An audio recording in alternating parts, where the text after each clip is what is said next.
we're going to use this little canvas sign from Dollar Tree. Just got some scraps of burlap. You know, I always pick up things that I might use and I might not use, so got little bits of this and that all over. Got some thrifted ribbon and some Dollar Tree ribbon. A little bit of Christmas mesh. And this is a wire wreath form that I got from Dollar Tree, and I've just wrapped it with burlap. I've used this over and over again so you can see the glue on there. That won't matter, it's going to be covered. This is a 14-inch wreath, as you can see here. I'm going to show you how to make these little mesh ruffles. And they're really just tubes. We're going to use 10-inch pieces, and we're going to roll them up. Rolling, rolling, rolling. They're going to be about the diameter when you get to the end of probably a quarter. You can make them tighter if you'd like, whichever way you want to do it. Just using my clips from Dollar Tree to hold those down while I get the other 2 pieces ready, because we're going to have 3 pieces in each bundle. Repeat the process, tucking and rolling. And we're going to pinch them together. You can use any color that you like, any color you have that coordinates with the little canvas that you choose. And I did not measure that canvas, but it's pretty standard for what they have in Dollar Tree. Okay, so this is what you're going to do. We're going to make several of these. I'm taking these red pipe cleaners and I'm going to be cutting those in half. And I'm going to start making my ribbon bundles. So you can see here, these are 8 inches of ribbon. And we're going to do 1 for each of those little bundles. So there's 3, 4, and then we're going to do 5 of the blue. Now I'm stacking these up and folding them over so that I can dovetail the ends all at one time. If the ribbon's not too thick and you've got good scissors, this makes your process a little bit quicker. I'm going to do it on both sides. And then I'm going to do the same thing with these. You certainly don't have to, it's a thinner ribbon, but I wanted to do it. I think it's cute, I like the look of it. Now we're going to take this Christmas ribbon that I got from Dollar Tree, had left over for Christmas time, and we're going to be cutting the same amount. I think we had 5. Then we're going to fold those over and dovetail those as well. Then I'm going to start with my little bundle. Give it a twist or 2. I'm going to start my little bundles, put them together, squeeze them together in a center, wrap that over them, and twist it in the back.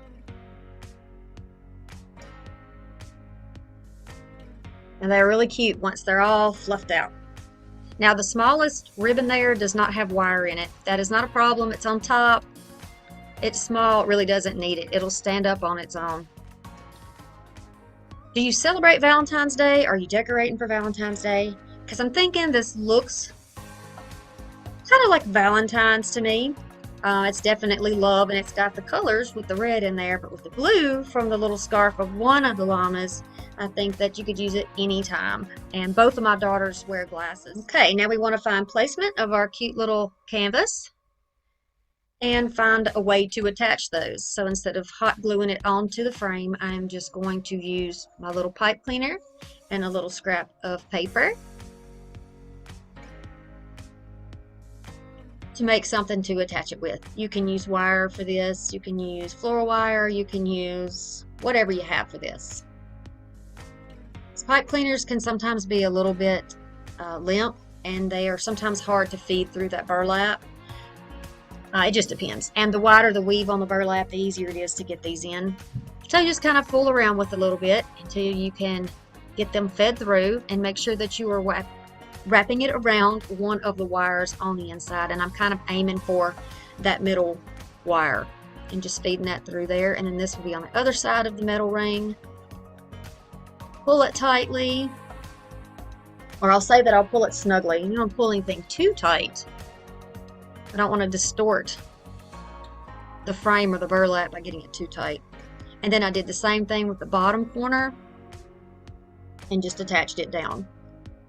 Now we have to find a way to get these bundles on, and I'm decided that the stiffer floral wire would be the thing to use. That is a stiffer one. It's a heavy duty, kind of a heavy duty wire. So I make it like a bobby pin or a little hairpin, put it right over the center, and then just twist it up on the back, and it will stay for as long as you need it to stay.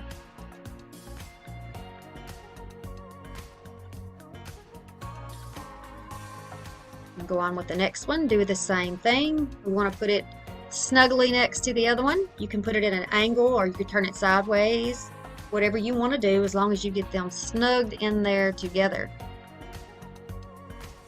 See, I turned this one a little bit sideways. You will have some freedom to move it around just a bit because we didn't use hot glue. So that makes it a good way to keep your options open if you want to change this around a little bit. So there are all the little pretty bunches on there, and we're down to the bottom, and you can begin arranging your the little tubes of mesh and the bows.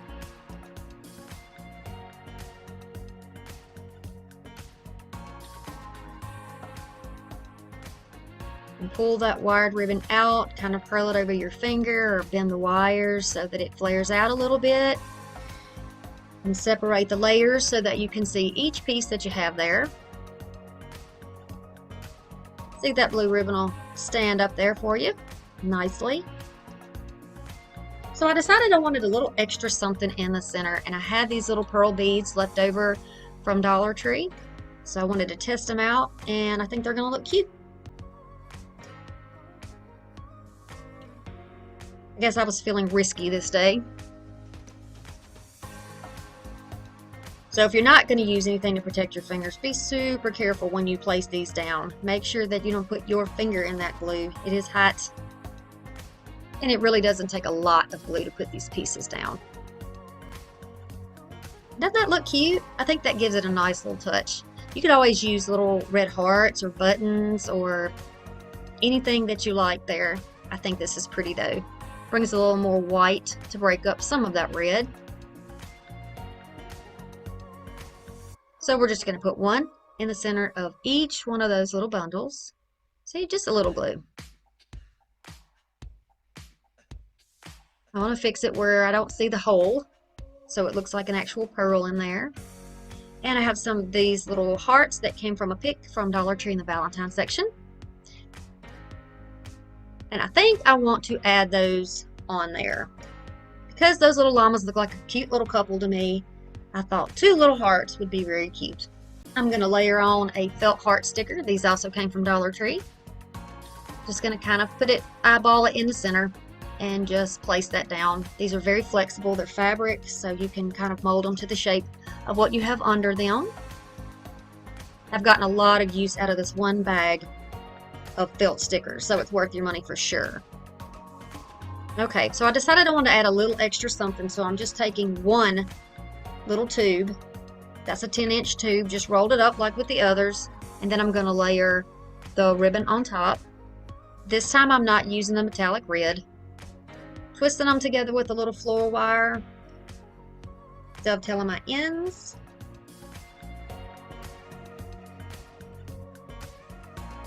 So this is going to pull it together. We're going to make the sides similar, or at least coordinated. We can say that much. Now this wire is going to hold down your hearts, and at some point, since they're not glued down, you can remove those hearts if you wanted to keep them up on your wall after Valentine's Day. Easy to remove. There you go. What do you think? So cute. One last pearl to go on that bow, and we're good to go. Seriously, this may be one of my favorite wreaths. I probably say that for all of them, but this is so darn cute.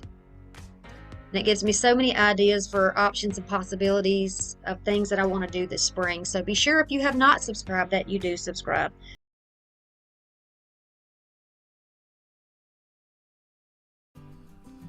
All right, the next project, we are going to be doing a heart round. So this is a Dollar Tree piece, and this is a thrifted piece, and the fabric was also thrifted. Someone had worked on this themselves, and now I'm going to give it some new life. I'm pulling off the staples in the hanger, and you could see that it needs to be sanded quite desperately. So I am going to get out my sander, give it a good sanding, and then it's going to look a little bit better. It is not exactly round all the way around, but I don't mind that. Remember what I said about Rustic? We embrace those imperfections, don't we? Let's take the hanger out of this little pallet sign. I'm going to cover the holes with a little masking tape on the back, and then when we flip it over, you can just add a little bit of that spackling right into those little spots. I like to use the back of my little rubber spatula to kind of scrape that off so it's nice and even. So that's what you see me doing there. And then I just add it back into my jar to be used another time. I'm going to use this little tool, which now you can get at Dollar Tree, so be sure you look in your Crafter's Square for it. It's very thin. You can cut yourself. Be careful. I've done it many, many times. Now I'm going to mix up a stain with a little bit of this Territorial Beige and water. Mix it really well, and I will be coloring my nice little piece. And I just used one of those cloths that comes from Dollar Tree. It's the little fuzzy cloths in the auto detail section, and it works really good for this. And I'm just rubbing it into that freshly sanded wood to give it a nice solid coat. This is a light coat, and I know that with paint I can go ahead and use hot glue. We won't have a problem. Had I done this with the antiquing wax that I normally use, there would have been a problem with the glue sticking. Alright, now I'm going to take these little wooden pieces and I'll be covering them with this red and white striped fabric, which I think is very farmhouse and gorgeous. I'm going to cut it down just so I have some more manageable pieces. And then I'm going to use my Mod Podge to put this down on the fabric. You're going to take the pretty side, the nice smooth side, and that's the side that you're going to be coating with the Mod Podge. I'm just using a matte Mod Podge here, but you can use whichever one you want. And I'm going to lay this face down, the sticky side down there, right onto my fabric, trying to be conscious of the stripes that are on there so that everything is lined up nicely and we don't have a bunch of crooked mess. And I'm going to be doing that with each piece. Now, while it's still wet, I'm going to go ahead and cut that down, just slice it into manageable pieces so that I can put them aside and let them dry. Now, if you want to, you can go ahead and put your Mod Podge on, trim it down a little bit, and go ahead and put your Mod Podge on, which is what I did. Or you can let that one side dry first and then go back and apply your Mod Podge on top of that. But, you know, I try to work quickly. I try to get these videos out for you guys, and this is how I do it. It's still wet. I'm going to do it while it's still wet. It's the mess. It truly is a mess, but I don't mind that. Don't mind it at all. It's the life of a crafter. So we're going to do that with all of them, let them dry overnight, and then I'm going to come back with my utility knife. They come in 3 packs from the Dollar Tree. I highly recommend them. Just be very careful because they are sharp. And this go right down the edge of the wood and slice off that stiff fabric, because now the fabric is like a paper. It is stiff and it will easily come right away. You don't have a lot of fraying or any of those problems. And this really is so much easier than using scissors. You get a nice clean line. Look at that. Perfect. So now what you can do is take a sanding block and just go ahead around all the edges and just kind of go over your edges, which is going to give a little white edge. It's going to kind of give it a little aged look. I know I say that in every video because, you know, rustic. That's what we do. And then when all your pieces are sanded, you can go back over with a piece of sandpaper and just scratch it up, rough it up, and make it look like you've had it for some time. Like the love that lasts forever. We're going to give it some dents and dings, just like relationships. So there we go. Really easy to do. You can skip this part if you want to. You don't have to do this. Now we're going to put these back down on top of the round. I'm trying to go with the grain because the grain of the wood and the stripes together, if they were askew, it would drive me nuts. So I'm just working with it and kind of eyeballing what we're going to do here.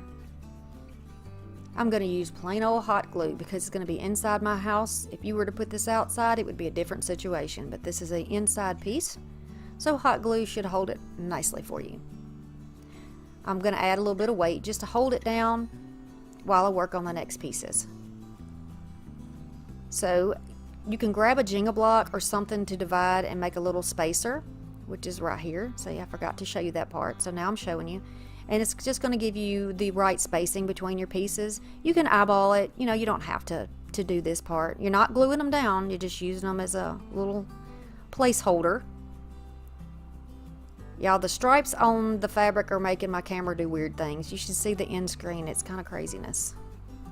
I might need to put a seizure warning on it. Alright, so now we're going to make a bow. I'm taking scraps of ribbon that I already had. I've just dovetailed them. They're probably, I think, 4-inch pieces here. And I'm taking a variety of patterns. I love the plaid. And then I've got the little lacy bow fabric there. I have some rickrack in there. Just a bunch of varieties, textures, patterns, colors, kind of craziness. But somehow they all work.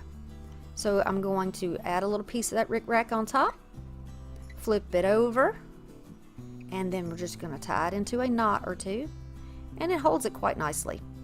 You can get these in any sewing place. You know, any place you can get fabric, and you can dig back through your Christmas stash and see what you have that would work for Valentine's Day, and use that. Use what you got. Save a little bit of money. Lord knows we spend enough during Christmas. So now you're just going to start the process of fluffing things out, you know, curving the dovetails, making everything look exactly how you like it. And when you get it that way, you can just set it aside. We're going to cut another piece of that rickrack because I thought that would be really cute as a hanger. And once we know that it's dry, I'm going to flip it over. Just add a little glue and add this down. And this is going to be our hanger.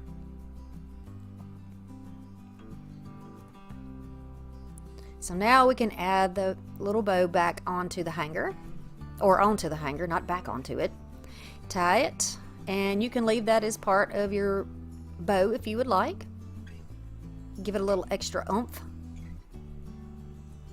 And then make sure that it looks pretty and that it is all laying out the way you like it. I like to be sure that all of the different patterns are showing. Now I'm going to give you some options. This is some baby breath sort of looking floral. You could do something like this, which would be really pretty if you like it. Or you could use greenery like I'm going to do. And these are just some thrifted pieces. This is maybe like an evergreen or fern, something like that. But it is still winter, so I think it's appropriate. And just take the pieces that you want, tuck them under the edges, and just use a little bit of hot glue. And press it down. I like to use these clamps. They came from the laundry section in Dollar Tree. And they work for thicker projects when you need something just held down. And so that's what I've done there. I'm going to take this button that I have in my button jar, cut the back off because it looks like a little wood half, like a little slice, and I'm just going to add that right in the middle of the bow. And I think it complements the color in the wood round perfectly. I think it is beautifully rustic. And then, see what I mean about the flashing heart? It's the patterns, my camera trying to focus on the patterns.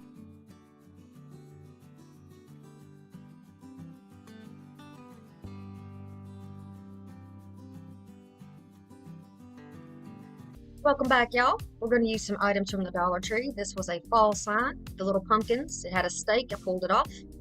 These are some felt sticker hearts. And then we have a sign here that is just a fabric sign. So we're going to cover up this farm fresh pumpkins on the tailgate. I'm just going to take a little quick measurement here, just showing you, be sure that you measure it. Obviously my ruler was not in the correct spot. And then I want to use the word love off of the sign, so I am going to cut this section off. Just going to trim it down, and don't be worried if you cut off the little stitching thing there, because you can fix that. I'm going to fix mine. And I'm just trying to decide, did I want to leave the red on? Did I want to trim off the red? But in order to get it to fit in that tailgate area, I went ahead and trimmed that down. So there we go. We have a new tailgate. Now I'm going to take this glass marker pen that I got from Dollar Tree, which I love, by the way, very good quality, and just go ahead and put the stitching back on this sign. I didn't measure it, I just kind of freehanded it. Didn't count or anything, just, you know, it's a craft. We don't have to be exact. Now you can't even tell. So now I'm going to put something in the back of that truck to cover up all of those pumpkins. And these hearts are great. I decided to just go with the red and the white, and I'm going to start peeling these off and placing them down. It's okay to go ahead and overlap the little tailgate area there because you want it to look like they're sitting in the back of the truck, not floating above it. But you do what you want to do.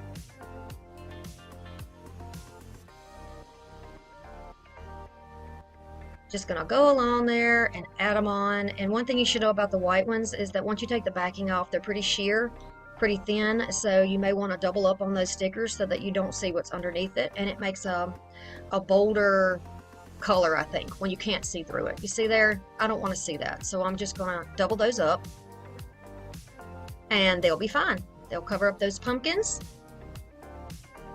because I don't want to see pumpkins again until much later in the year, right?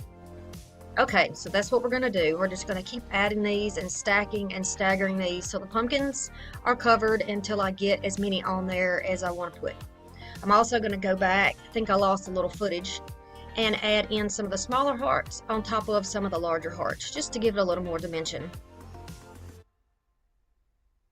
I love stickers. I have loved stickers since I was a little girl, since way back in elementary school. I had sticker books that had scratch and sniff, and I had holographic stickers and puppy stickers. You know, if you were a kid in the 80s, you know what I'm talking about. Okay, so we're going to keep doing that. I'm going to put some behind, some in front, going to do some layering there. Again, it's about giving it some dimension and so that all your little elements will stand out. Now you see where I have added some layers there, and I've got the back of my truck bed looking like I'm spreading some love. All right, the stickers are overhanging a little bit, so to keep them from sticking on everything and pulling off, I'm just going to go back and pull some of those backings off, just some little scraps, and add those to cover that up. You can just use paper or whatever you want to use, but this way it's not sticking on anything. Okay, so some of the felt has little fuzzies on it, and that's just what I trimmed off there. You pull off your little fuzzy pieces to make it nice and neat. And then now I'm going to put the tailgate back on and see how it overlaps some of those. Now it makes it look like the hearts are sitting in the back of the truck. That is the look I am going for. So now I know where I'm going to put it, and I'm going to go ahead and put a little bit of hot glue on there, some thin lines, but enough to hold it in place, just in case I want to use this truck again. Center it as much as I can, just by looking at it, and place it down. Now you could leave it like this if you wanted to, put a hanger on it, hang it on the wall, but I'm feeling a little extra today, so I thought I might trim it out with a little bit of jute. But honestly, once I got the jute on there, it's so thin against the thickness of that fabric sign that it almost disappears in there. You really can barely see it. So be really careful with your glue. It makes a mess if you get it over there on those felt stickers. That's what you saw me doing, was just kind of pick that off. I got a little mess on the side. And for y'all who noticed that it was crooked there, that I didn't have a good straight edge, you're welcome. I've just fixed that for you. It would have drove me nuts, to be honest. Okay, so now I'm just going to keep going around the entire border of this carefully so that I don't make a mess on all my pretty little hearts up there that I worked so hard on. Just keep dotting that along there. How's everybody feeling today? We good? Okay, so we're going to add, because I didn't like that it was just really not showing up that well. And I'm going to add some of this yarn that came from Dollar Tree. So far everything came from Dollar Tree. And I'm going to make my border here with this fuzzy yarn. I'm going to start always in the corner. It seems to be better for me to start in the corner unless you're planning on embellishing somewhere on the sides, then you can cover your seam. But if I do it in the bottom corner, it doesn't seem quite as noticeable. So as I'm pulling this along and placing it down, I'm trying to keep the twist in it so that it doesn't go flat. Trying to keep the texture. So you see how it's the pieces that are twisted together. I'm just trying to keep them twisted to make it look like a rope. Continue around your corner. Make sure that it is set up before you go on so you don't have rounded edges. And just tap that down right next to that jute. It's just snug right up to the jute. Again, make sure that your corner is in place. Just press that corner down good, and then trim it closely to the edge. I'm going to add a little bit of hot glue to tack that down and kind of twist it together while the glue is still wet. And that'll keep my corner in place. So now I want to add a little bow on here, and I'm going to double up with a little red and a little white, both of these from Dollar Tree again, and just make a simple little shoelace bow. This is probably 14 inches maybe of yarn, and this is just a really simple bow. Of course, I'm distracted, so I didn't tuck both of them in the loop at the same time, but you get what I'm doing here. Okay, there we go. And you can make your bow however big or small that you want to make it. I think this is good. You can place it on the bottom of the tailgate. You can place it in the middle of the top. You can put it on the side. You can trim the tails. You can leave them long. You do whatever gives you some joy. And you know how I am. For some reason, I always kind of favor the left-hand corner for my bows and my embellishments. That's just my thing for some reason. It looks good to me. So there it is, off to the side. Pretty little bow. And I think that the texture of the bow with the texture of the felt hearts is a really good combination. I'm going to leave the backing on both of these stickers, and I'm going to put a little hot glue on there, attach those together, just so it'll give them a little stiffness, so that they don't, I want them to stand up on the bow and not like curve down and disappear into that bow. Now I'm going to put a red one and a white one, the smallest sizes, in the right corner of the tailgate. Felt like it needed something to balance the other side. And at this point, if you wanted to stop, you certainly could, but I don't want to hang mine. I want to make this a freestanding sign. So I'm going to use some tower pieces and some of these little square wooden pieces that come from the Dollar Tree crafting section. And I'm going to make a stand for this. Now, because the wheels are narrow and I don't want my stand to show, I'm placing these rectangle pieces long ways instead of side to side. And then I'm going to support those with glue on two sides of the square and press them right up against that rectangle piece and the sign. That's going to give it some additional support so that you can stand out on a table or a narrow shelf. Lots of people have those.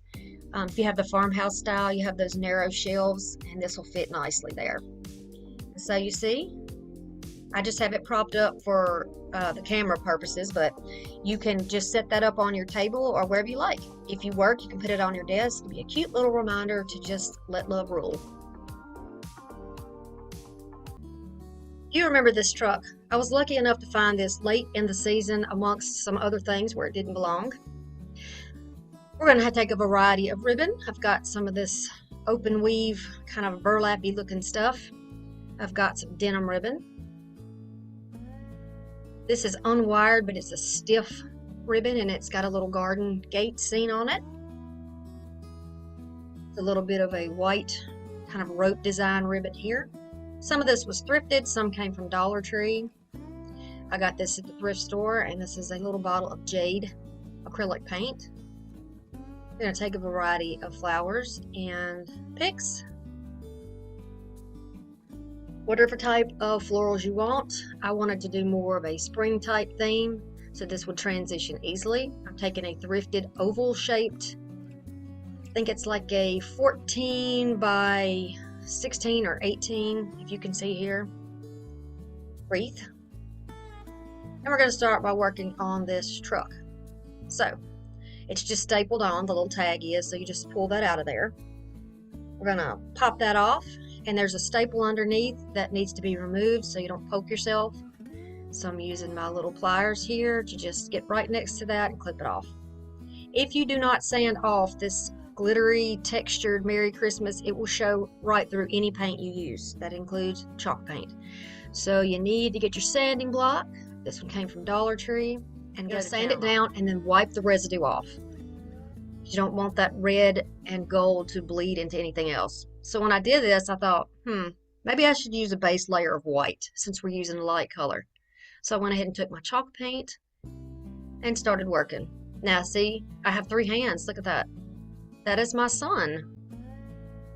Now I'm just going to go back over all of the sides. This is kind of a dimensional item. So if you have this truck, you need to go over all the little nooks and crannies and get every bit of that red covered up. So just pick it up, look at it from different angles, and be sure that you cover all the red. And a little tip, you might want to use the ones that come out of the automotive section because there's more in a container than what's in the crafting section. So save yourself a little there. All right, so once I've gotten 2 layers of the chalk paint and let them dry completely, I'm going to go back over with that jade. I'm going to go over and do the same process all over. I'm using I'm not going to say a heavy hand with the paint, but definitely heavier than I used with the chalk paint because it's acrylic. And this is going to be, hopefully one coat does it. And I do have to agree. I think it's pretty. It's not your traditional colors, but that's okay. So I'm going to go back over with a black paint pen and just go over because these tires have red around the edges. I couldn't get a close enough look to show you that. But underneath that little tire hub there and around the edges of the tire, it was red, like a line of red. So I wanted to get that completely off of there.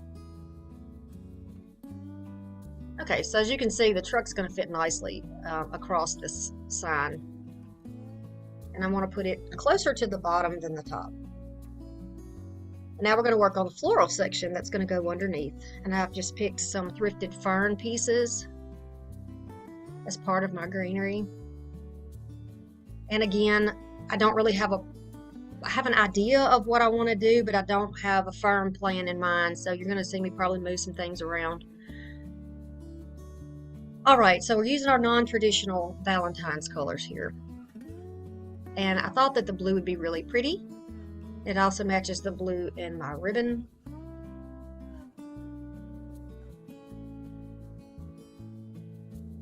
So I have the fern, the little white picks, the hydrangea in the middle, and then some blue on the sides there. You're just going to take about 7 or 8 inches of that, overlap it on itself. Really easy. You can see what I'm doing step by step. And then when you get 2 loops on each side, you can go ahead and cut it off. See there, 2 loops on each side.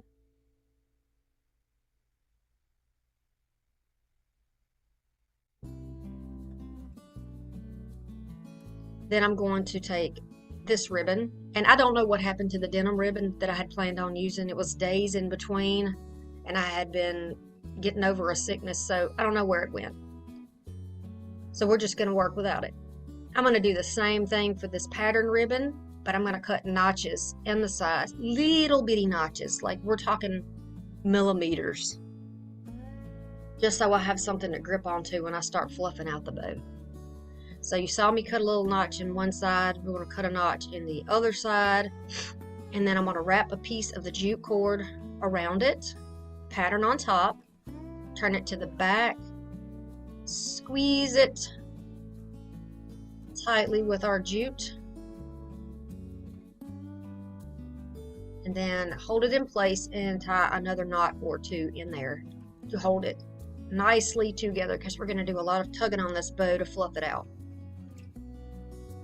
So you're going to pull the insides out and away from each other, starting on the bottom, and you're going to do the same thing on the top. Now, the good thing about the notches in there is that it will help you pull those pieces apart, and they will stand up a little bit better. It'll give them more, I kind of want to say freedom to move around. So there you go. See where you want it. See how far you want to fluff it, how flat you want it, how thick you want it. And then I wanted to go ahead and put a middle on here. The jute is fine without it, but I decided to go ahead and put a strip around the middle. So I just took a little length of that and I'm gluing it down, and then I'm going to trim off the extra so that you don't see it. And I think that makes it a little pretty bow. It's rustic. That's what we have in my house, and so I think it fits great into the decor.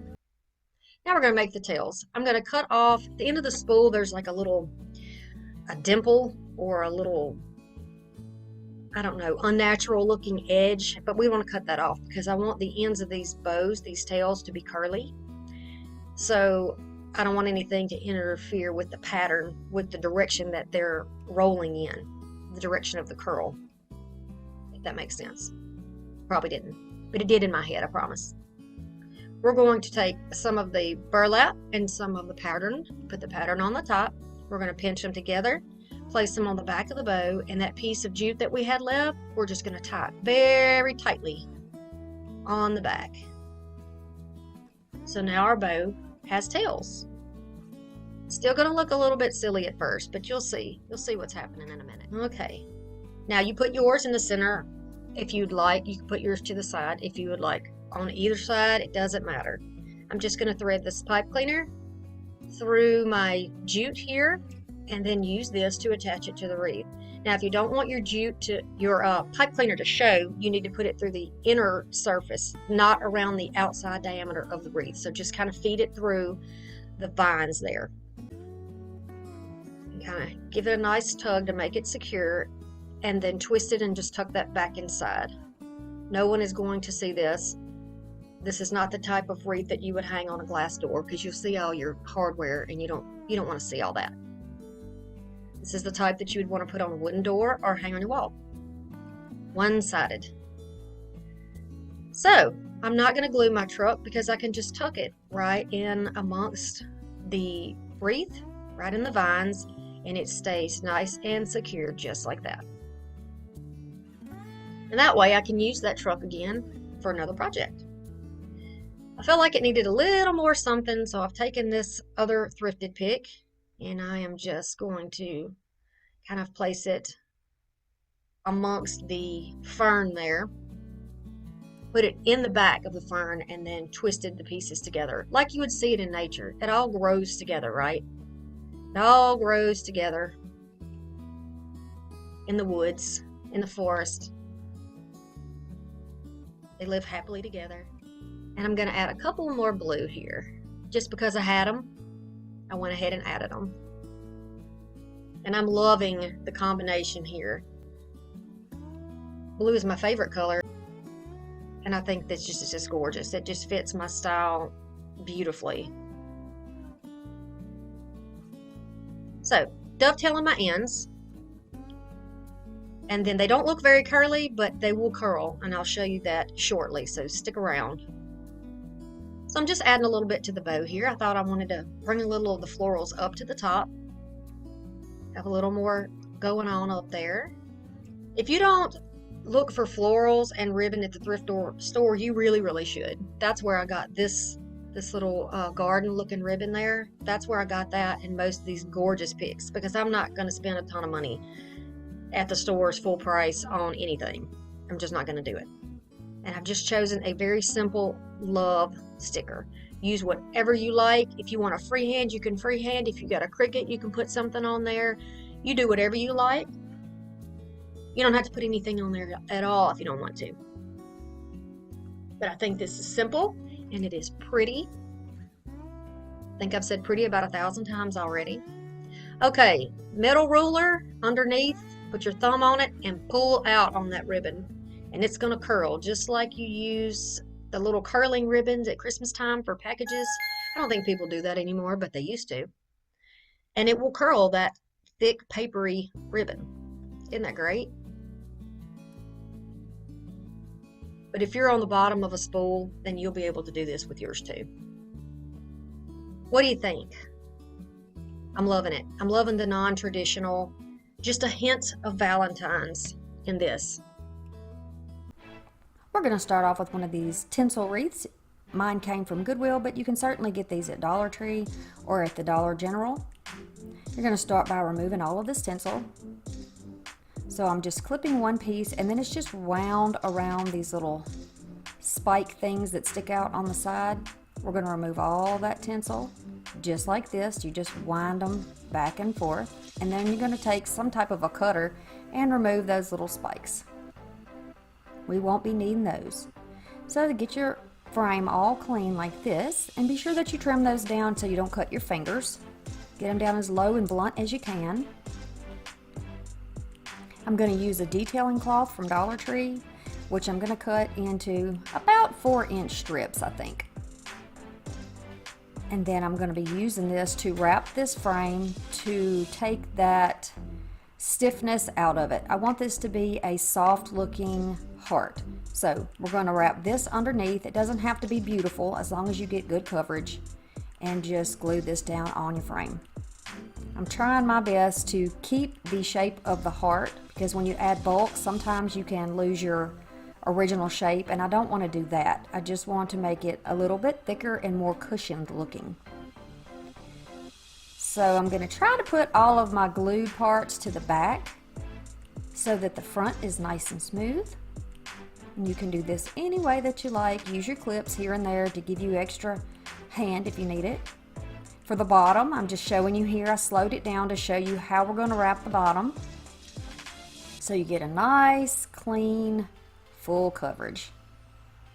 Just like that. You can certainly stop this and back it up and watch it again if you need to. And then just glue it here and use a clip if you need to hold it down for a moment. This is stretchy. You can pull it a good bit and kind of maneuver it. So that's what I've done here. I'm just pulling it up and just going to close that gap that is in the back. Next, I'm going to take this fabric that I found at Dollar Tree around Christmas time. I've cut this into strips as well. And I'm just going to start putting this on the top. So I want to put my glued pieces in the back. Remember, keep all of your work in the back so that the front is nice and neat and smooth. I'm not going to pull too tightly on this fabric. It doesn't have any stretch, but that's not a problem. But I want this to look kind of almost pillowy. So you can make some little darts where you need to make this lay down, because it doesn't stretch, so you're going to have to fold it over. Put all that on the back though. Keep the front nice and neat. We're going to do the same process down here at the point of this heart that we did with the other cloth. You're going to wrap around the back and then pull it around the front just like that. Add some glue and press it down. Wrap what you have left around the back, glue it down, and then you can start your next strip of fabric. Remember, glue it in the back. And you're going to go all the way around. You are going to have a little gap there on the bottom, which is not going to be a problem. I'm going to show you how we can patch that to make it nice and uniform. You're just going to take a little remnant and glue it down. And just so simple, just like putting a patch on a pair of jeans, right? Okay, so now that's complete. And I like the look of this. Stop here if you wanted to, but we're going to add a little bit more, and I'm going to show you how. So the hanger here is brown, and I want it to look a little more blended, a little more soft, continue with that soft look. So I'm just taking a pipe cleaner, wrapping it around the bottom part of that, and then I'm going to weave it in and out of that loop, wrapping it all the way around that plastic loop until I get back to the other side. It's these little finishing touches that you do that really bring a little something extra to your projects and really give a more high-end look. You know, you took a little extra time, you did just a little bit more work, and really stepped it up. So see what a difference that makes? That's so cute. Now you can get little hanging signs like these from Dollar Tree, Dollar General, Walmart, wherever. I got mine at the thrift store. And I'm just going to hang it around the back. Look how you can straighten out your ribbon. Just put your scissors under there and pull it down, and it'll make that loop come out. I'm just using my fingers, twisting on that ribbon that's already there. I don't mind that ribbon, it's fine. Pulling out the loops of that bow and fluffing it up just a bit. Now you can glue down your heart if it has any dimensions if you don't want the movement in there. It's whatever you choose. These little rosettes came from Dollar Tree, and there are, I think it was at Christmas time, and there are brown and red, and I love these. I know they have some foam hearts too that would work great, but I'm trying to use what I have. So a lot of things that you use at Christmas time or find at Christmas can be used also for Valentine's Day, and maybe even 4th of July if you want to think of it that way. Lots of reds. So just start stacking those hearts, those flowers in there any way that you like. You could use regular greenery here if you wanted to, but I'm trying to keep it really, really simple and rustic farmhouse looking. So just add the glue where you need it. And then I'd really like a rosette on the top, but you see how bulky this is on the bottom? What I'm going to do is take my scissors, cut down, don't go past the thread that's holding it together, but trim it all down around that bottom piece. Trim, trim, trim, cutting it down and making it as flat as I can make it on the bottom without it coming apart. I'm going to add some glue and then press it down firmly for a minute or two until it is glued down, and it looks cute up there. I like it. Now you just trim up, you know it's burlap, so it does have little parts and bits that need to be trimmed. You can go ahead and do that. And then you have this beautiful little simple wreath made from Dollar Tree things. What do you think? On to the next one. This little sign came from Dollar Tree, and it is not in the Valentine section, but you'll find it. These are some thrifted hearts that I have. They came off of another sign, and I pulled them all off. Took the staples out of the back. Now I'm just showing you, Dollar Tree now has one of these little spatula tools. You can use these to lift these up without tearing apart your words. They also have staples, so be very careful and pull those out so that you don't hurt yourself. I'm taking some, and then I have a scrap of drop cloth that I'm going to use to cover up an old sign. Not entirely sure where the sign came from. I've used it a few times. I'm going to trim it down so that's a little more workable. You can trim it down even further as long as you have enough to overlap and neatly cover up your edges. So I'm just putting down my line of glue and protecting my fingers and pressing that down into there. I'm going to pull it firmly and pull the other side. And then this is how we'll do the ends so they won't be bulky. You just cut at an angle from the sign underneath outward, and then you can just tuck that under, almost like if you were wrapping a present or wrapping a gift. You should still be in that mindset since Christmas is just over with. Fold it over and glue it down. They get nice crisp edges and nice flat corners. Okay, so now I'm going to take my doilies and decide where I want them to go. My projects from last year, if you watched my mega video that I put out this year of last year's items, I used doilies as well. But this one's going to be a little bit different, and I really like it. Be sure you protect your surface when you're using your glue stick. These doilies are very delicate, and they have lots of holes, which means the glue will go right through the holes onto your surface. So just keep that in mind. You'll need to be wiping that up. Gently press these down, firmly and gently press. You do not want to pull on these because you will rip them. And then continue along. I like the way that it looks with the white and the red staggered, but if you like pink, you can certainly use more pink. I'm going to use pink, red, and white. Alright, so once they're all glued down, you're going to take that sign, and thankfully the glitter does not come off of these. I thought I might have to do some work, but I did not have to. Yeah, this was with the little girl stuff, like the kind of the preteen things. That's where this particular original sign came from, you know, the one with the love on it. And then I'm going to start layering on some of these hearts. I decided to use the light brown and the pink rather than the dark brown. I think it just looks better, it blends better together. And I'm just going to start placing those down. I've got kind of got a pattern where they're a little bit toward the top, little off center of the doilies that are underneath them. But I like this layered look. I think it's sweet. It looks like little cookies on there, little treats. Okay, so I'm going to take a piece of twine. You can use whatever you have. You can use ribbon, you can use jute.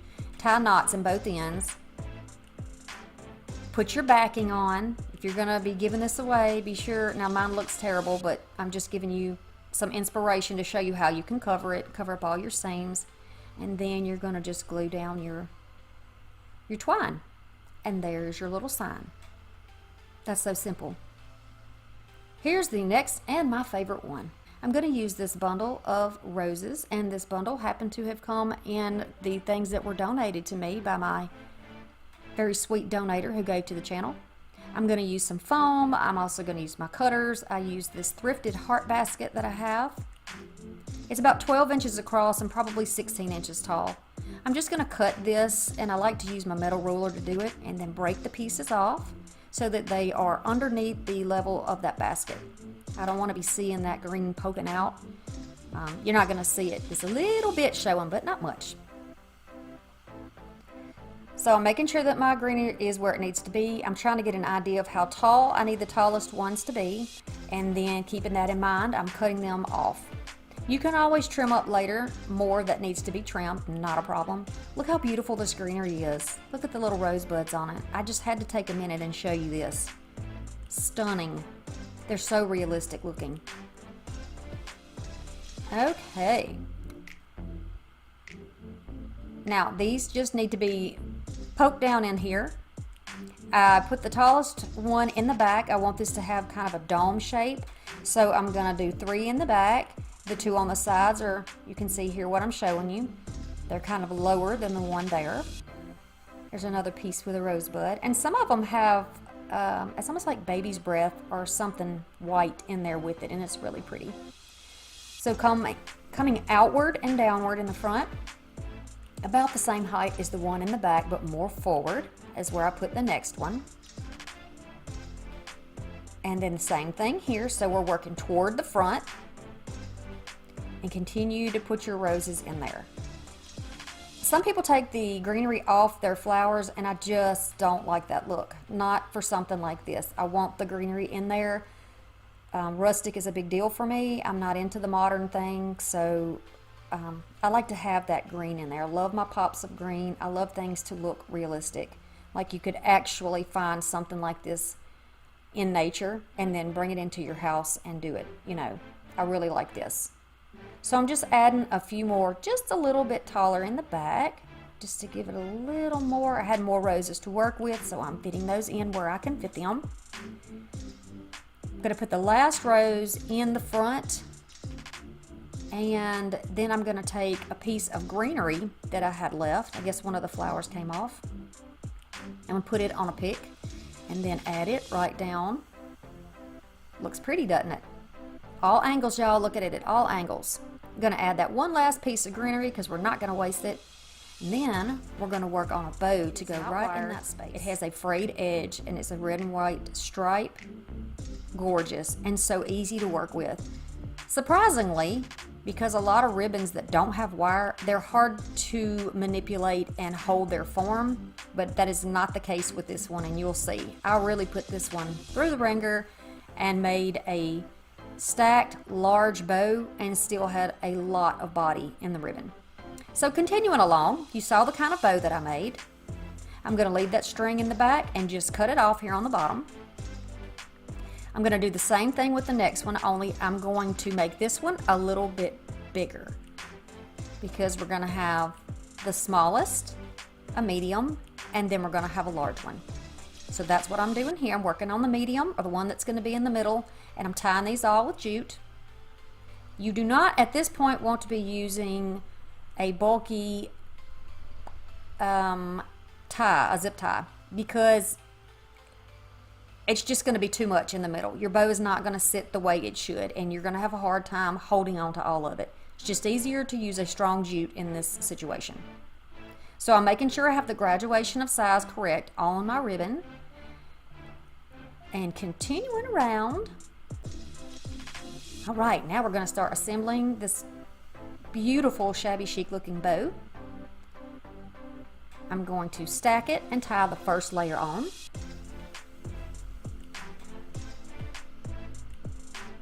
Making sure it's not going anywhere. We're not going to need that, so we're going to cut that part off. Looking good so far. Now we're going to start thinking of the next one. This is just me struggling to turn the bow the right way. Also not a big deal. See, I fixed it. So we're going to put that other one on top, wrap its string all the way around and leave it on. We're going to double knot it, triple knot it, whatever makes you feel best. And then look at this bow. This is without even being fluffed. Oh, I love this bow, and it's going to be perfect for this basket. This one is going on my door this year. Go ahead and trim up your ends. You can do angles, you can do dovetails, whatever you like. And then we're going to need a way to fix it, and I'm going to use a pick. I'm making a pick with some hot glue across the tie, a little extra piece of greenery wire here, and then I'm tying it in so that it dries in there. Once it is completely dry and cool to touch, you can stick that pick straight down in that foam and then fix that bow back. And look at this little beauty. I love this. It's my favorite one of all of them. Give me a thumbs up if you're liking this bonus video. Welcome back, y'all. Today we're going to be using some ribbon. I'm going to use a variety. I like wired ribbon for these bows. So I've got a couple here from Dollar Tree and the thrift store, and it's just a piece of scrap. Here's the sign we're going to use. Really nice sign. You're going to need some greenery, whatever you choose. And we're going to use some roses or flowers of your choice in a few different sizes. And then we'll be adding to it.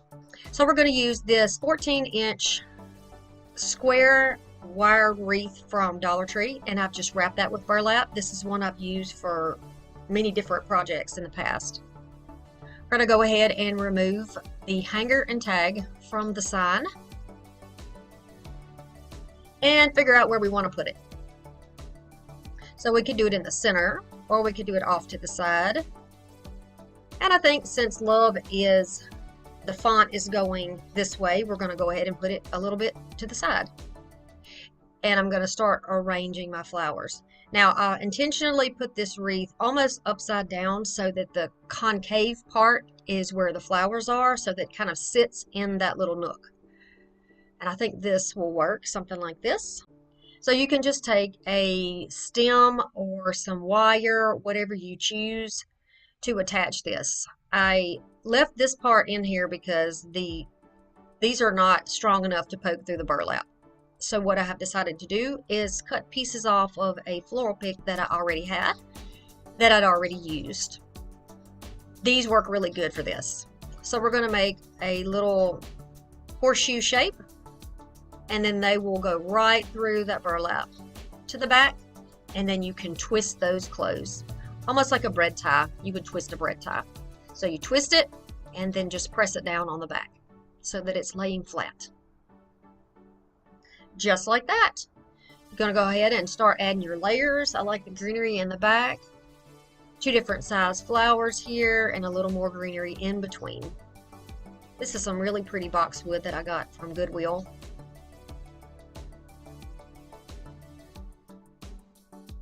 I think it's appropriate for something going, you know, close to springtime, because it's a little bit of light green on there with the dark green, almost as if it is starting to open up and starting to grow. And you're just going to keep layering down here. And I'm going to even up my stems, get those out of the way because we don't want those showing. And in order to keep the stems from showing all together, we're going to flip one of these around and then put a little glue on there and stick it down. Or you can use another one of those wires if you like. So I'm looking at my arrangement from all angles like I always say to do, and I'm going to add a little here and there until I get it the way I want. And to me it looks like a little bouquet on the side, which is fitting. Flowers for Valentine's Day, right? Alright, so this is how I wanted to do my heart. Again, I'm making sure I get it where I want it. Then I'm going to add some of these fuzzy stems on the back with some hot glue and a little scrap of paper. This is going to give it a little hanger so that it can easily be removed, and I can use this wreath again for another project if I want to. kind of eyeballed it to see where I need my next attacher.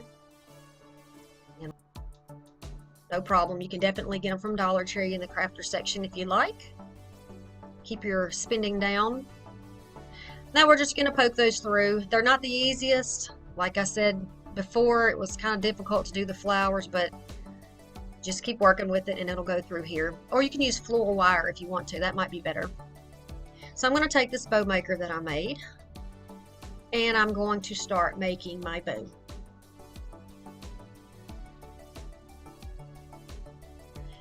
In the beginning I had 3 different ribbons that I was going to use, but I decided in the end to leave off the ribbon that did not have wire in it. It's just floppy, and for a bow this size it didn't look very neat, so we're going to just leave that off. Now these loops are about 5 inches, which would make it a 10-inch bow, but you can make yours as big or as small as you would like. You're going to have to twist in the middle to keep your pattern side on the top, because that's the side you want to show. So that's what I've done here. As you can see, I'm pinching that, putting it down there, and then making sure that my loops are the same, twisting it in the middle.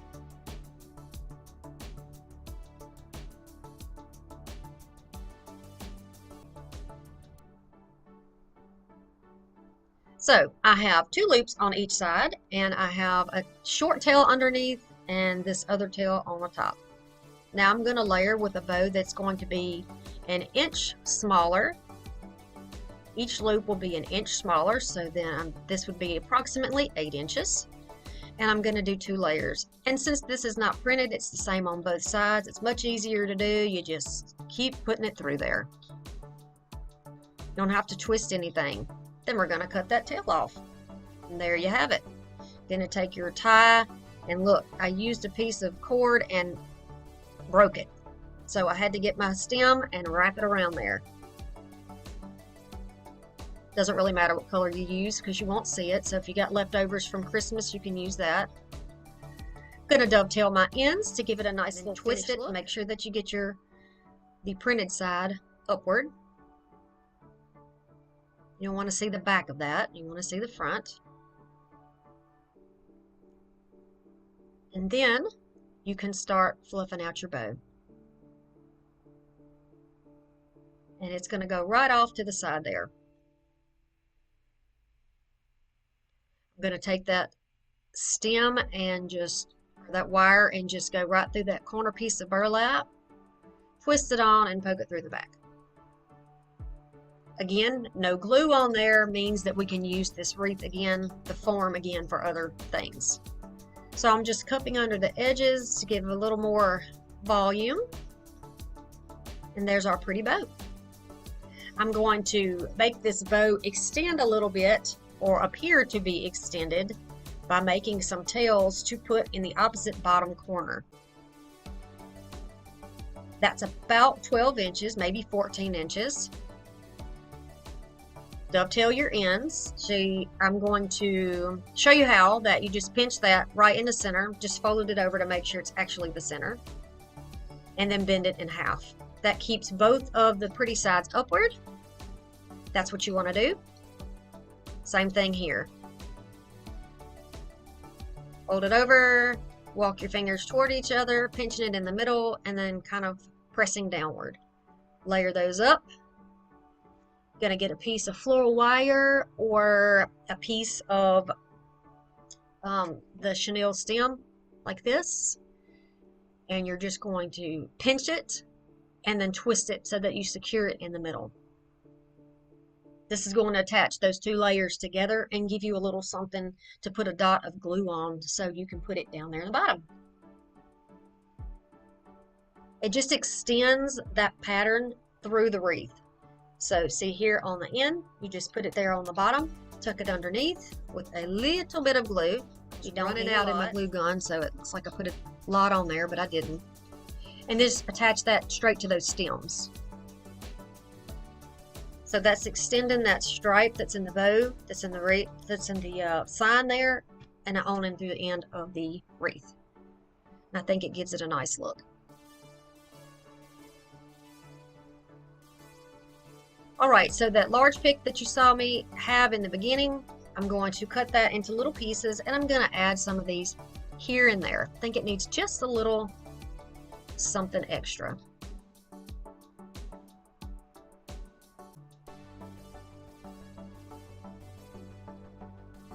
And then I wanted to add some up here to move that floral over to the other side. Give it a little extra something. So I have a little piece of the boxwood and just a little bit of that spray of flowers. Complete your wreath. And that is it. And during the Christmas holidays while my kiddos were home, but I'm back at it and I've got lots of things planned. No more winter material from me, but we have plenty of things coming for Valentine's and for spring. Okay, on to the next one. This is another Michaels inspired canvas wall art. It's the little plaid heart. We're going to use one of these large crafter square canvases from Dollar Tree. Some of this red and black checked paper, well, it's vinyl from Dollar Tree. I'm going to take a big piece of that. It's still on the backing. If you're new to Cricut, always leave it on the backing here.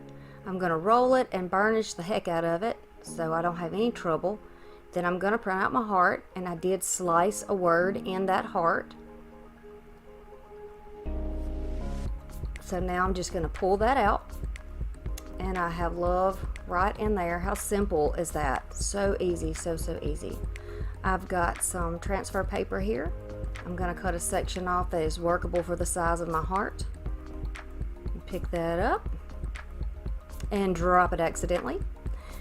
Not a problem. Remember, we don't sweat the small stuff. Okay, so I'm just going to lay that down. So easily lifting that piece of transfer paper up, press that down, making sure everything sticks nicely. I want all of my sticker or my transfer there to stick onto that transfer so I can pull it off and move it over easily. Don't you just love this part? The final reveal. I love this part. So I'm just peeling it up, and it came off very easily. Now I don't know how long the Dollar Tree vinyl will last, but I'm very pleased with it so far. So I just peeled that off. I'm just going to gently kind of eyeball it and then let it rest very lightly on the top while I measure to make sure that it is straight, that both parts of the heart are straight and even on the top. And they are 2 1/4, 2 1/4. And then I'm going to press from the inside out first. And I'm going to grab my little tool and burnish it down again, making sure that I am pressing my vinyl down onto my canvas board back there. Now this is not exactly the same plaid. This is more of a check than the plaid, but I think for the fact that I had all of these at my house already, yeah, I'll take this free item any day over what the other item cost. This was the easiest one. So easy. I hope you can try to do something like this. So simple.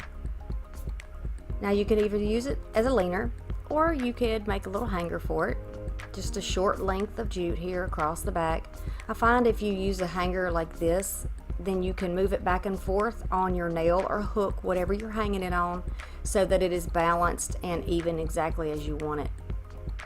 If you use just a loop, sometimes if you don't get it centered, it won't hang right. Okay, so theirs was $30.99, mine was free. I've got these little tags that I thrifted that say love, and they're wood. We're going to, of course, need paintbrushes because you know we got to paint something. I'm going to use this beautiful champagne gold paint. This beautiful little card. I know I said beautiful too much, don't I? Beautiful little card that is part of a banner that I got from TEMU. Not sponsored, not sponsored. I'm gonna choose a couple of blue ribbons that I think might work.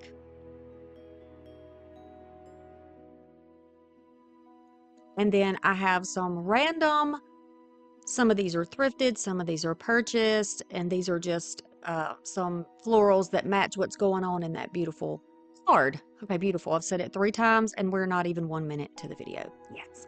Lovely roses that I got from TEMU. The quality is wonderful in these. Look at that. And then this I got on clearance somewhere. I think at Joann. Yeah.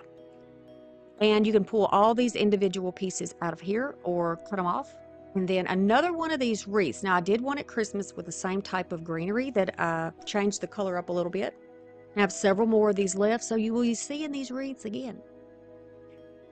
Just giving you an idea of the measurements, 8 and 16. And then we've got to fluff, of course. Everything needs to be fluffed. These were stacked on top of one another and kind of mushed down. We're going to take these beautiful little, there's another one. We're going to take these love letters and we are going to paint those gold. Now I gave 3 coats of this because I wanted it to be very noticeable. I could have stained these first, maybe done a dark brown and then did the gold over the top. But as I was building up the color, I just kind of watched to get it at the look that I wanted. So 3 coats was enough for me. And you could still see the wood grain a bit underneath, but you know, that's pretty. And I love rustic, so it works for me. We're going to do all those and let them dry. And while they're drying, we're going to address the little card here. And I've got a scrap piece of paper underneath. This is cardstock, and then another piece of, I think this is, this came from a paper pack, the blue with the words on it underneath. Don't even know what the words say, but I like the color and I think it matches well. So I'll use my double stick tape. You can use whatever adhesive you would like to put this card down on top of the sort of an old gold colored cardstock. But it really matches well with the aged look. So I think this was a good choice. Of course, use whatever you like. If you don't have a banner from TEMU, what can you do? Well, you can go get a card that you like at Dollar Tree or at another store. Or perhaps you've been sent a card in the past and you've been hanging on to it. What a great way to get that card back out that you love so much. Give it a little more attention. Give it new life. So if you have a corner rounder and you have a round picture, all you have to do is clamp it and kind of snap the edges. I don't have a corner rounder anymore. I did back in my scrapbook days, but I donated most of that stuff. So I don't have one. So I'm just going to go with it, just looking at it, right? It doesn't have to be perfect. And then I'm going to offset it with the blue in the background and look at the difference. I love it. Now, of course, I'm going to be cutting off all of these. They're kind of leggy, I guess you could say, and I need these to be in shorter, more manageable pieces to use in a wreath. And actually, I left these a bit too long. I do cut these in half, each one of these. So what if you have a flower that's kind of crumpled? Well, you can add a little heat to it, turn it upside down, essentially steam or iron it out. Don't get it too close to your greenery because, you know, some things are plastic and they'll melt. But look at that. We woke that flower right back up. Now I started off cutting these because I thought they needed to be cut, but I was reminded in my head that most of these are put together by just wrapping that brown papery looking stuff over them, and you can just simply pull them out. Do what you need to do to get yours apart. Now I am not going to have this right in the center. I want it off to the side. So I'm just going to put my little pipe cleaners on one side. I'm using green because it's going to blend in a little better with the greenery on the wreath. And I'll just cut one in half and we'll make some little hanger pieces to attach the paper down to the wreath. If you want to attach yours straight down on your wreath, you can certainly do that. Feel free to make it your own. That's what this channel is all about. But in my experience, putting hot glue on something thin and plastic, like the greenery that happens to be on this wreath, it's not silk, it's like a plastic sort of situation. It'll just melt that and it'll come off anyway.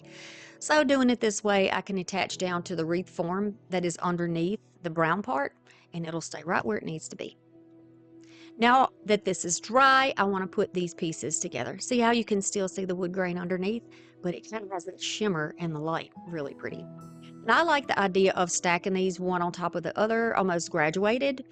And so I'm just going to use jute because it blends in. It doesn't, you know, get a lot of attention, and I want the attention to be on the word. So I'm just going to tie this in 2 knots where I connect each piece and then cut off that little section right there that we don't need. Y'all, somehow in the process of cleaning and rearranging in my studio, and I mean it is a huge difference down there, thanks to my daughter who has been doing a lot of work down there. I have lost two pairs of scissors. I mean, two scissors, and they're the ones that are the smaller ones that I can use to actually do small things. Ugh. Can't find them.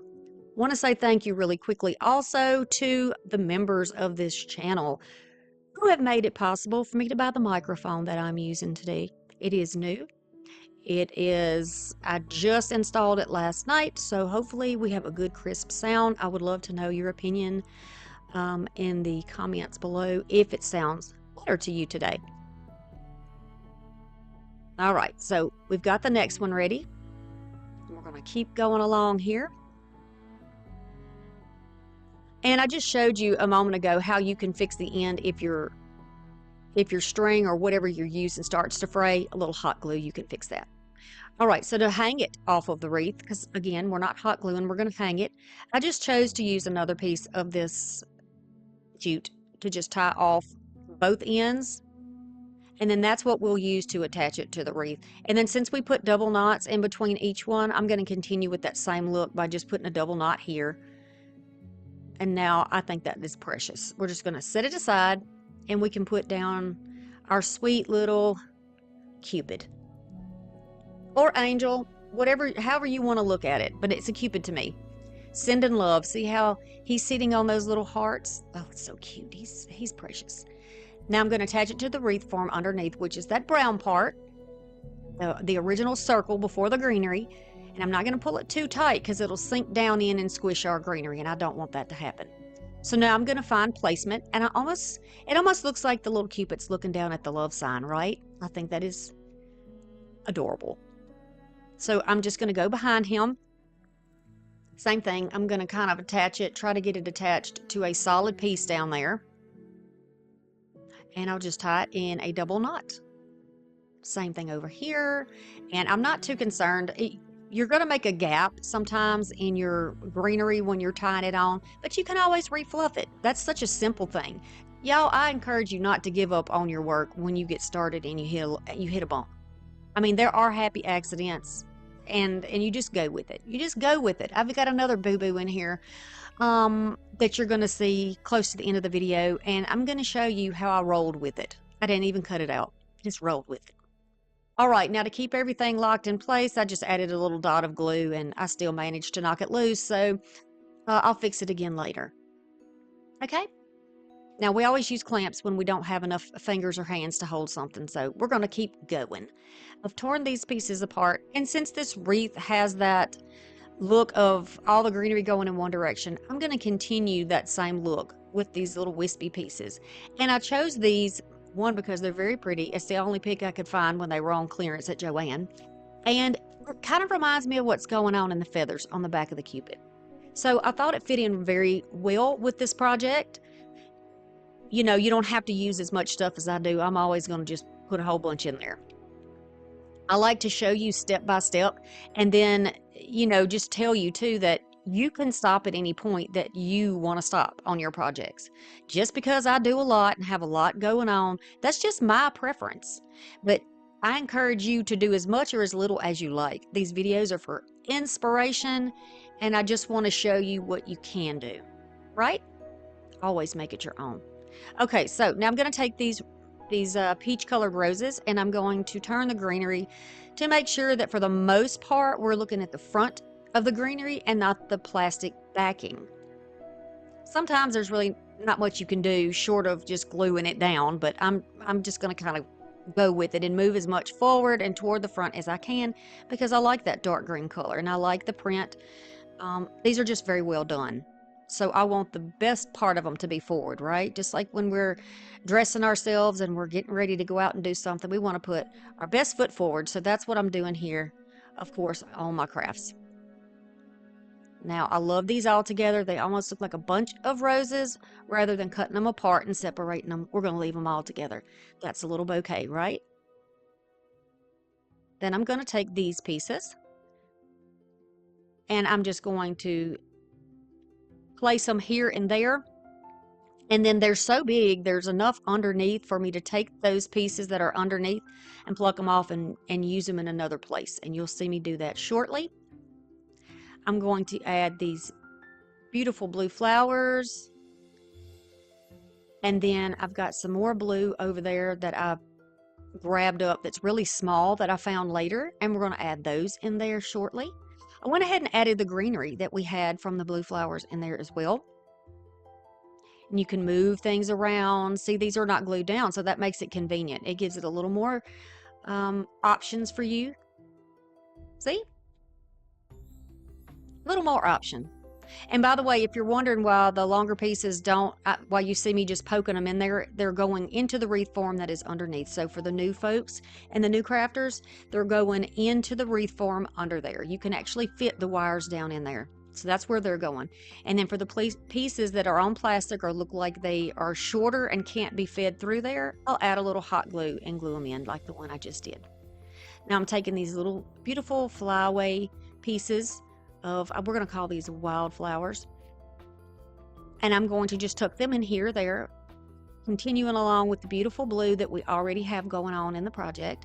And then underneath the edge, we're just going to carry this down and add some more of these little blue pieces here in front of the love and at the corner of the print, and leaving enough space in the middle that I can build up some of those yellow pieces.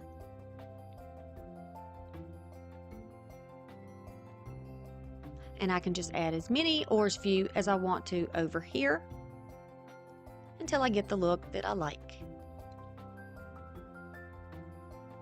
Now that's much better. I like that.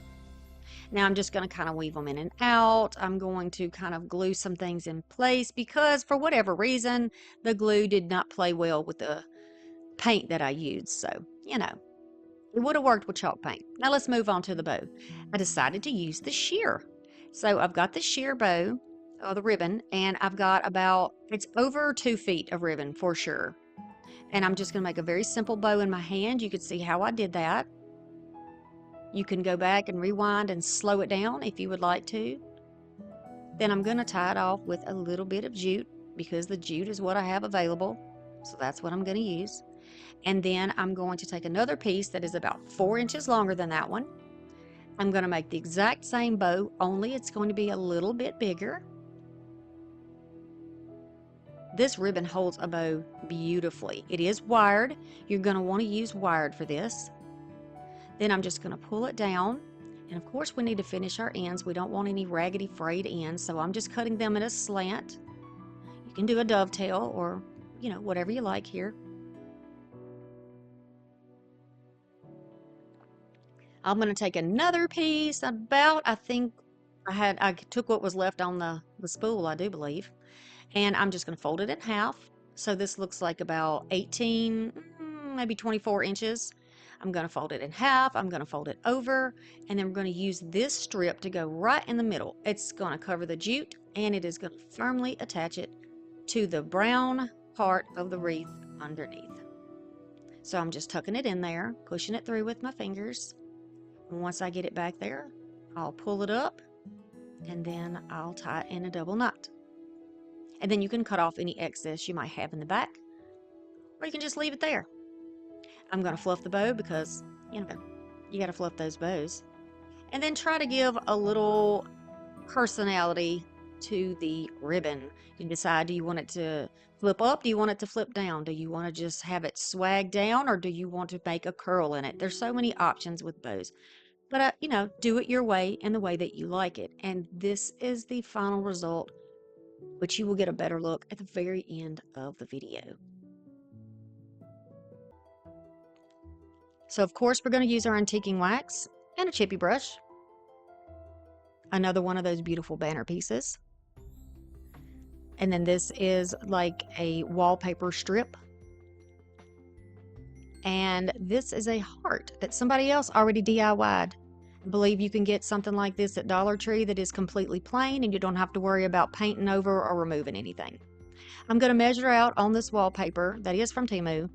I'm going to measure out how much I need to cover it. And then I am going to just kind of trim off the rest of it because I like to get those things out of my way. I've removed most of the paper and I'm going to add this down. A lot of times you can see through these papers, so just be sure that you have a nice light background so you don't see a bunch of stuff underneath it, right? I'm going to start to peel up the backing, So you can see the print from the front through to the backing, so you know it's pretty thin. And I'm going to just take the heart and peel most of it off. I'm going to use, I think I put something on there to hold it. Yes, I did. Put a coaster on there. Just to give me an extra hand. See how I kind of walk my fingers off? And then I'll push this right where they connect.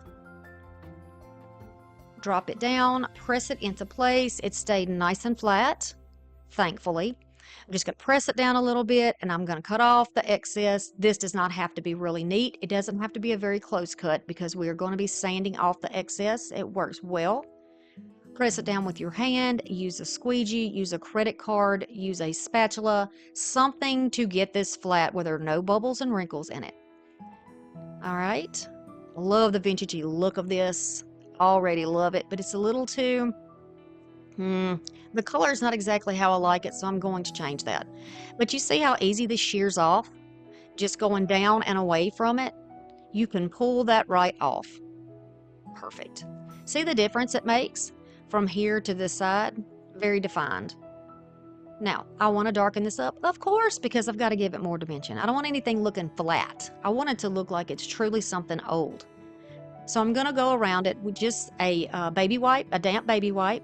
This is going to make it easier for me to move it, and it will also give me a little extra time to play around with this wax before it sets up.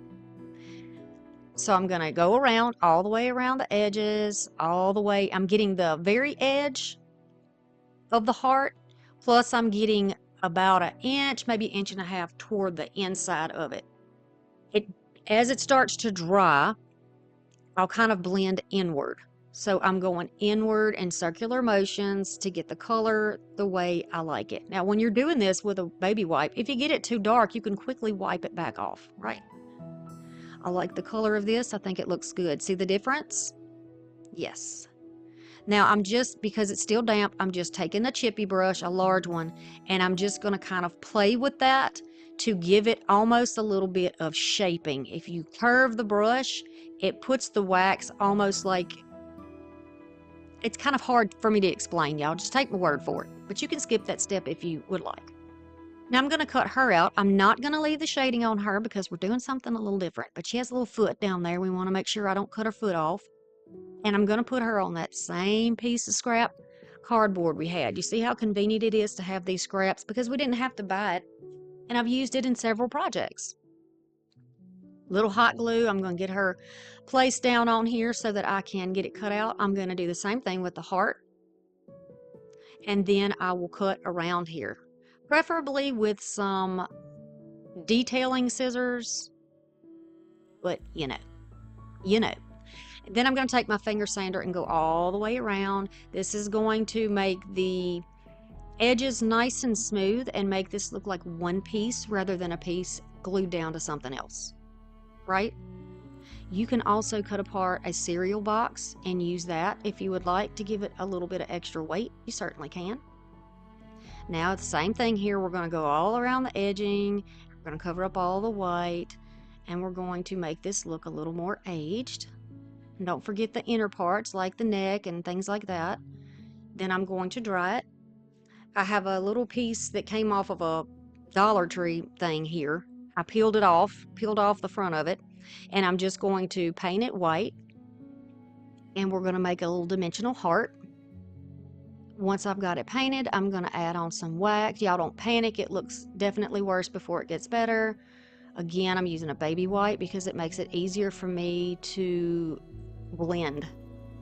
Okay, blending. Blend it well. You can see how much blending I did on it. See the difference when the paper heart comes off? I think the paper hearts might have come from Dollar Tree one year. I'm not sure. Using a glue stick is by far the easiest way, but you got to be very gentle with this. The purple will disappear. It just shows me where I've put the glue. And now I'm just going to pat that down on there and gently use my finger to make sure that it is attached down. Add a little heat to it to glue it in place. Now we want dimension here, so I'm going to just use a wood block on the back. You can use those building blocks from Dollar Tree if you want, and start playing around with how we want to position this. I want to add this little heart right to this one. This gives a lot of dimension in this heart. We got 3 layers in this heart, and I absolutely do love that. I'm going to take some little pieces of wood scraps that I have. They went to some type of a pop-up painting kit. I don't even know, but I keep these kind of things when I just keep them. I don't go overboard. I mean, it's not a crazy person's studio downstairs or anything. I have this stuff organized, okay? Believe it or not, it is organized. Organized chaos, still organized. I'm going to glue this right down on the back. And then I decided when I was doing this, you know what? This looks like a candy top, like a candy box top. So we're going to go with that and try to continue with that same look. Like this was a box of chocolates, right? Right? Couldn't this be so similar? So that's what we're going to make it. I'm just going to pull the wire right out of this wired ribbon. And I'm going to wrap it around. I pulled it out because it'll lay flatter. But you don't have to. You certainly don't have to. I'm going to do this at a slight slant. Why? Only because afterwards I realized it was not completely even. So we're going to go with it. We're going to go with it. We're going to say I intended for it to be that way, right? Yes. Now we can decide where we want things to be. And since I know I want to add a little bow somewhere on here, we're going to position her down a little bit, leaving some space for a bow. Her little skirt's kind of wispy and hanging off a little bit off the side. I love that. I love the dimension of it. And then because I used smaller blocks here, there's another layer of dimension. It's a little shorter, but still you can see the shadow around it. Now, very soon you're going to see a mistake. And let's focus on the good part. I'm going to make a 2-loop bow, and all I'm going to do is just loop this over. This is all I have left, so I'm trying to take advantage of it. And I'm just looping it over on itself. So there'll be 2 loops on the left, 2 loops on the right, and 2 tails. I'm going to fold it in half. I'm going to cut through the wire. Just going to cut right through. It's going to bite through the wire and go right into the fabric. You don't want to go too far with this because your bows will fall apart. Same thing on this side. Some people call this an Olivia bow. Some people call this a notched bow. I do not know the original creator. There are a lot of opinions about that. We don't need to go into that here, do we? We don't. Now I'm going to put a piece of ribbon right in there. You can use a string for this. You don't have to use ribbon, or you can use a zip tie, whatever you prefer. I'm just working with what I have, what's on the table. It's kind of a long video, so I wanted to be sure that I give you all the details, but give you all the goodness, right? You need the goodness. You need the inspiration. People have been asking me, where's my Valentines? Where's the Valentines? Where's the Valentines? I'm bringing it to you, y'all. I'm bringing it. And more than one. How about that? That's right. All right, so now I'm going to pull these apart. I'm going to pull these layers apart and, oh, bam. Pull the edge right off the ribbon. This is old ribbon, so I should have known to be a little more gentle, but I wasn't. But I'm thinking, okay, now what? Now what? This is the only piece I have left. So then I was like, you know what? Let's just pull all of those off. Let's just pull them off. And then it occurred to me, you cut through the side, they can come completely out. Just pull every one of them out, and I did. Even off the tail part, I just pulled them off, went with it. And it still looks pretty. And it's still a stiff enough ribbon that it's going to hold the shape of the bow. Happy little accidents. Thank you, Mr. Ross. Now I'm going to cut my tails, just going to dovetail these pieces. You won't necessarily see these. It depends on the type of ribbon you're using. Sometimes you can see the tails on my bows and sometimes you can't. But just to be on the safe side, I want to do it now rather than trying to do it after it is glued in place.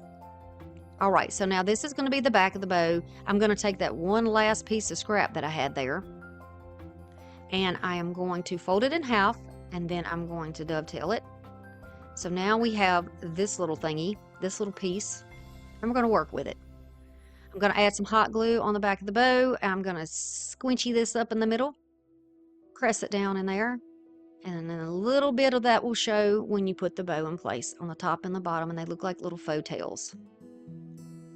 Oh yes, this was definitely a happy accident. I'm going to add some hot glue here and press it into place. right up toward that top. Oh, yes. And now we're going to add some beautiful greenery on there. Yes, I said greenery, and I said beautiful again. I did. I'm going to glue this in place. This was just a scrap off of some other those little roses that I have there. I made sure when I chose those roses that they were in the same orangey red tone instead of a pinkish color, because this is definitely more of a different tone. And I'm going to put this down right on there. You could use a jewel, you could use a button, you could use anything you like in this spot. So far, so good. I'm liking it. You could definitely stop here if that's something that you would like to do. But I decided I wanted to add a little bit of gold to it. You don't have to do this, y'all. I know I be doing too much sometimes, as the kids say. As the young folks say, I be doing too much. But I'm just going to add some of this on here, and then I'm going to blend it out. I'm not going to leave those sharp edges. I'm going to pull all of that toward the center. That's just going to kind of concentrate the majority of the gold to the outside when it starts to get sticky and dry just a bit. But then I'm going to also go over her little shoe. We're going to make her a little patent slipper that she's wearing, and we're going to do some black on the band around her hat. Just a little something extra, y'all, you know, just that extra flair. I felt like coloring that day, apparently. Look how relaxed I looked. Just chilling out on the table there. Just going to trace that up. Very easy to do. And as I put the glue down, I'm kind of rubbing the tip of it in there. Be sure, by the way, if you're using a bottle paint like this, that you burp it first, like I did over there on the top of that used spool. Once I've gotten it blended out with my brush, I'm going to dry it, and we're going to make a hanger. And I'm just using a scrap piece of ribbon with a little glue in the middle, and I'm going to add it right in the top middle. I like that it has gold in it, and it also has kind of that brownish tone. And that's that.